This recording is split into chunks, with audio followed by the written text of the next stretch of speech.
Today, this section is called Bitachon in Dealing with Friends. It's more about Bitachon in um, when someone asks you a favor or you need a favor from somebody else. You need somebody else to get something done for you. So how do you approach that when you're relying on somebody else to do something for you, but you're also supposed to have Bitachon? That's So what's the that's correct approach? So he tells you as follows. Let's address the way for person implied bitachon regarding someone who is above him or below him in the social groups. The proper approach is let's say you need to, for whatever reason, request something from somebody who is above you or below you. So you should rely on Hashem in this and consider these people as the means of filling that need, as we've described many times. Kasher, he's going to give you another analogy, which is we should be familiar with. Kasher yasim avodas artzus riyasa siba latarfo, when a farmer designates the working land as this means for his livelihood. So if Hashem wants to provide for this farmer, so he'll make all his seeds sprout and he'll yield an abundant crop. But the land is not, oh, thanks for this. Rather, who does the farmer thank? He thanks the Creator, Hashem, who provided for the farmer through the means of the land. If Hashem didn't want the farmer to be provided for, of course, the land wouldn't sprout. Oh, titzmach v'yikra hatzemach pega, or it would sprout, but there would be some sort of it would fall apart for whatever reason. Vein la'ashim haaretz, and the crop or the land, if that happens and there's no crop, of course the land cannot be blamed for this. V'chein, so too, kishivakish me'echem mehem chayfetz, if you require something from somebody else, shia etzo hachalish v'chazak mehem shavabaso. So therefore, whether someone is weak, whether someone is strong, powerful, or not, they should be the same in your eyes in their ability to fulfill the request. And you should rely on the fulfillment only on Hashem. If the request is fulfilled through one of them, so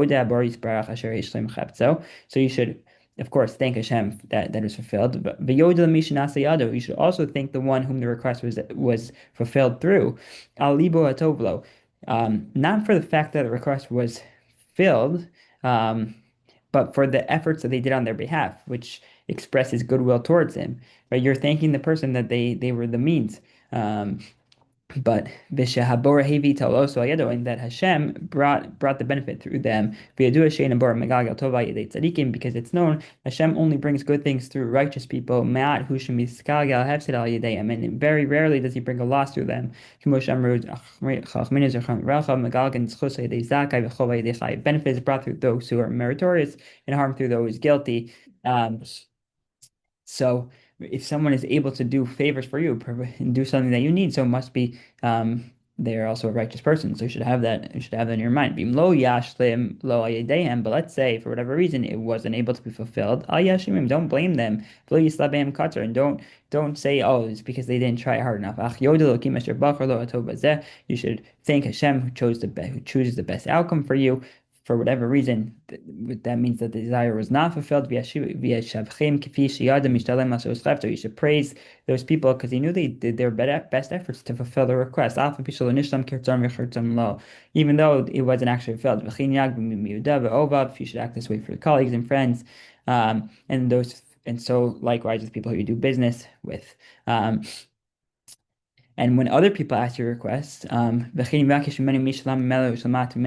somebody requests something from you, so you should try to do it as best as you can, and put forth your effort to fulfill the request if you have the opportunity to do so. And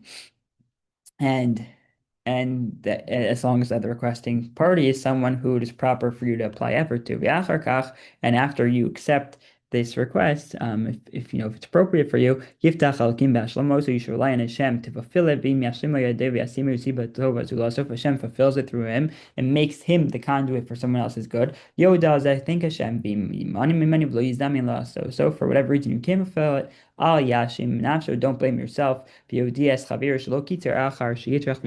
Rather, after exerting yourself and personally putting your best effort, just inform the fellow that you were not successful, but you did not fall short in your effort. on the person's behalf. We'll stop there. Everyone have a great Shabbos. Thanks for joining.